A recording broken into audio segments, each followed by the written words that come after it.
Everybody, welcome back to Ox Talks. Appreciate you tuning in to the show today. Please like the videos, if you will, for me. Share the videos with as many people as you possibly can. Family, friends, loved ones, colleagues, coworkers, sons, daughters, parents, and please subscribe to the channel. Let me first start by saying the markets closed down today. They did not finish, on the lows of the day, but they sold off. It seems to me what's triggering this is, well, obviously the tensions in Israel right now, and also the 10-year bond yield is back over 4%.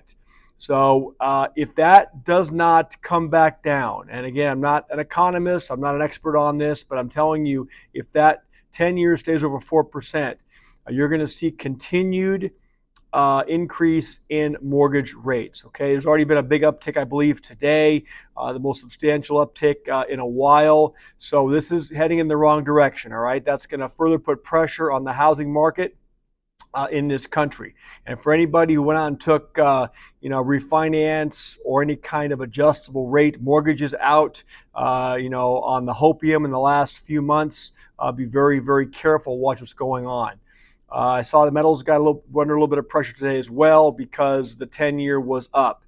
So we obviously know what's going on. I did a video this morning earlier on Hurricane Milton. It is now a very intense Category 5 hurricane, which is supposed to make landfall along the west coast of Florida, I believe on, at least what I'm seeing is like Wednesday morning, something like that.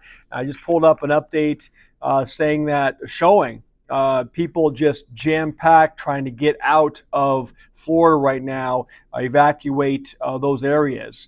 And I-275, State Route 60, and Interstate 4 all appear to be having massive congestion of people trying to flee Hurricane Milton. I saw something a few hours ago. So this type of, a meteorologist came out and said this type of direct hit, as well as the intensity of this storm, is something that has not been seen since 1848. Okay, so we got to go back quite a long time. If this thing continues on, someone posted a comment earlier saying, well, when it goes over water for some period of time, once it makes landfall, it usually weakens.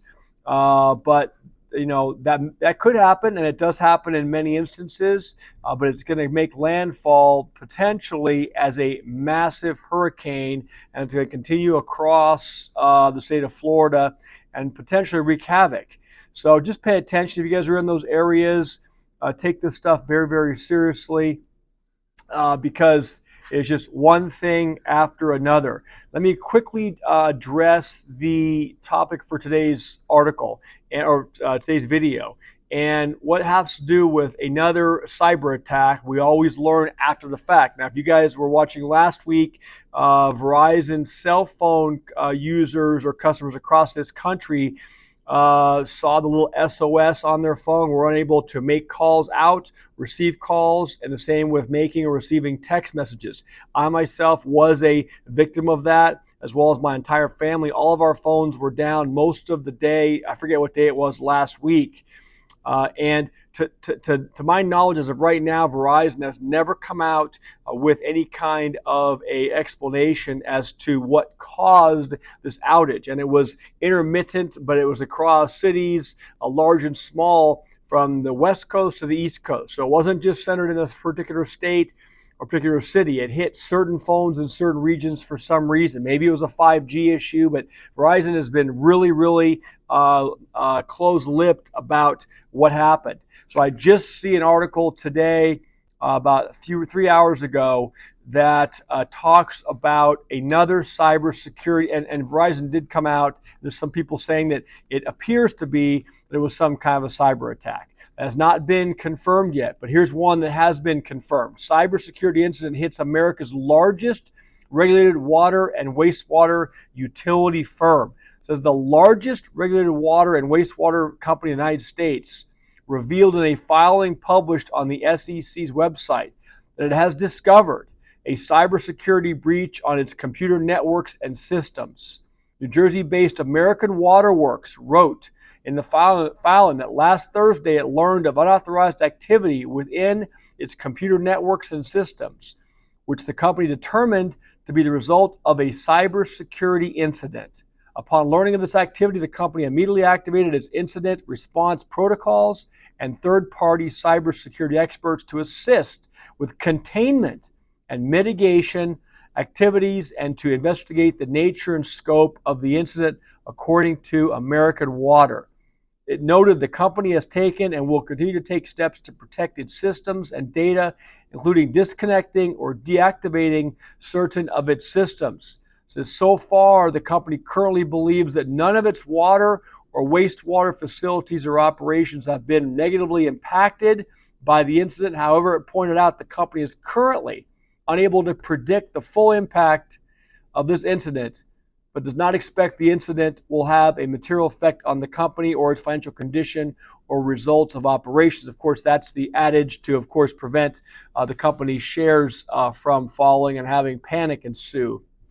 But again, it's always, we currently believe, and of course that comes out, is later changed often to say, well, at the time we believed it to be this, and in actuality it was much worse than we thought, and it was this. So American Water stated on its website that it provides drinking water and wastewater services to more than 14 million with regulated operations in 14 states and on 18 military installations.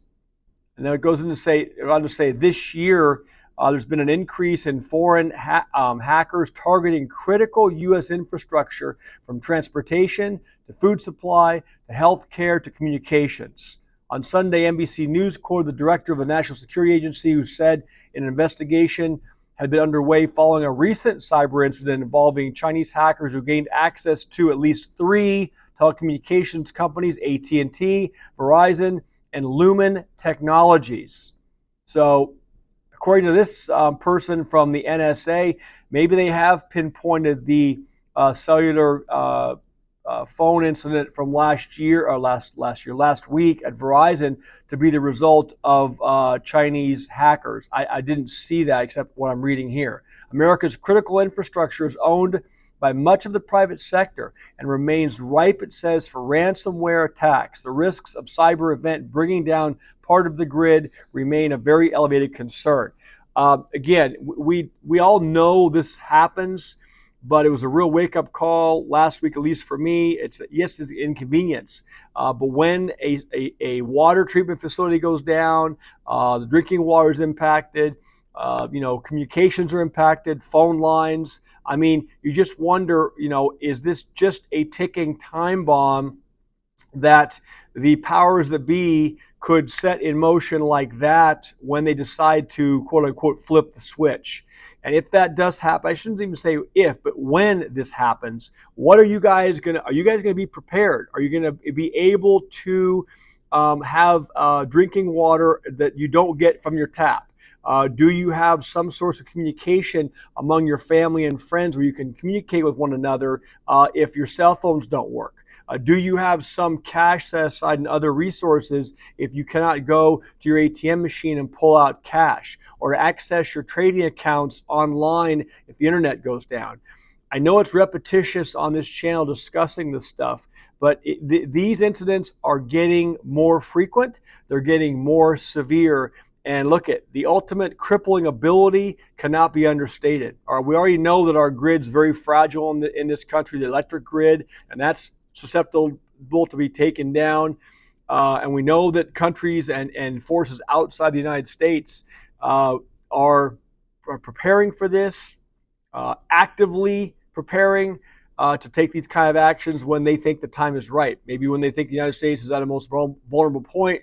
So with that being said, I'll leave it there today, but those are just words of caution, all right? We talk about preparedness and what that means. It needs to be on an all-encompassing scope. So get to work now if you guys haven't thought about those items I just talked about, all right?